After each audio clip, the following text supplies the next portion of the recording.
To our deep regret, our predictions about Ukrainian radical nationalist groups preparing to stage chemical provocations on the territories under their control are coming to life. In the evening of March 21, a planned provocation of Ukrainian nationalists was carried out in Sumy, resulting in ammonia leak at Sumy Chimprom plant.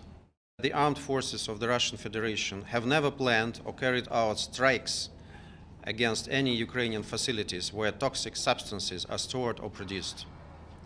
The Russian army ensures security of such objects on the territories liberated from radical groups. We are deeply concerned by the recent developments in Sumy, as well as in other regions, with regards to chemical provocations staged by the Ukrainian nationalist groups.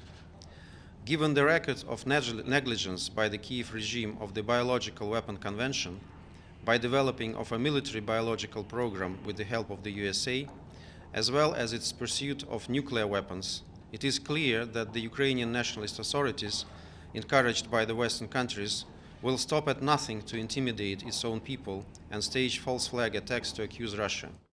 We see a familiar pattern in Ukraine which is similar to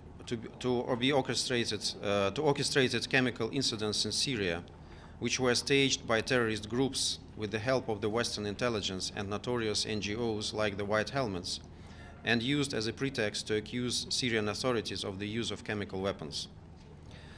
There is alarming evidence that more chemical provocations by the radicals in Ukraine, which put lives and health of civilians at risk, are to follow. They said that chemical weapons, nothing to do with them, everyone else's problem. So it's hard not to conclude, given their record in the UK, in Russia against Alexei Navalny, given what we've seen in Syria, that this might well be a prelude to the Russians themselves creating some sort of false flag chemical weapons attack. But we've been very clear that there are procedures for dealing with this, and that Russia will face the full consequences if chemical weapons are used. I just wanted to come out and respond to the ludicrous accusations that the Russian deputy PR spouted out to you earlier. You all are reporting every day what we're seeing happening on the ground in Ukraine. You're reporting the horrific attacks on hospitals. You're reporting the horrific death toll among civilians, and Russia would deny that. And that means they're denying the reporting that all of you are doing every single day. And I thank you for your making the effort to ensure that the world see exactly what is happening on the ground in Ukraine.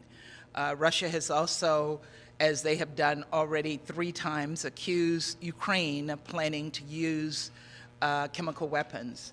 Our concern is that this is a precursor for Russia's plans to use chemical weapons, and we have to make sure that the world hears this and understands.